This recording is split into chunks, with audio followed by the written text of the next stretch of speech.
જો આ લખાણ એક બહુ જ મહત્વનો સિદ્ધાંત સમજાવે છે. આપણું મગજ, આપણું મન એ આખા શરીરનું કમાન્ડ સેન્ટર છે, બરાબર?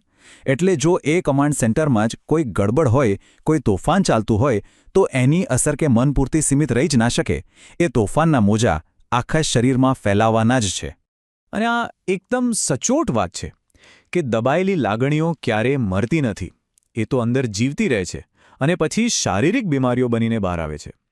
ગુસ્સો હોય, દુઃખ હોય કે કોઈ ઈચ્છા, જ્યારે એને બહાર નીકળવાનો રસ્તો નથી મળતો, ત્યારે એ દબાણ આપણા શરીરમાં એક ઝેરની જેમ ફેલાવા લાગે છે. અને આ જ વસ્તુ શારીરિક રોગોને જન્મ આપે છે.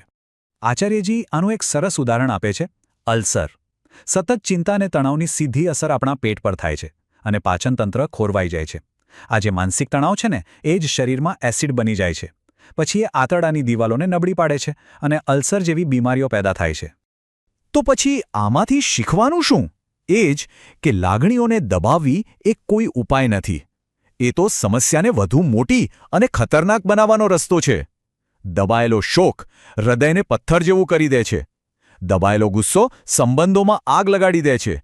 અને દબાયેલી ઈચ્છાઓ એ તો અંદરને અંદર સડીને આપણી જીવવાની શક્તિ જ ખતમ કરી નાખે છે.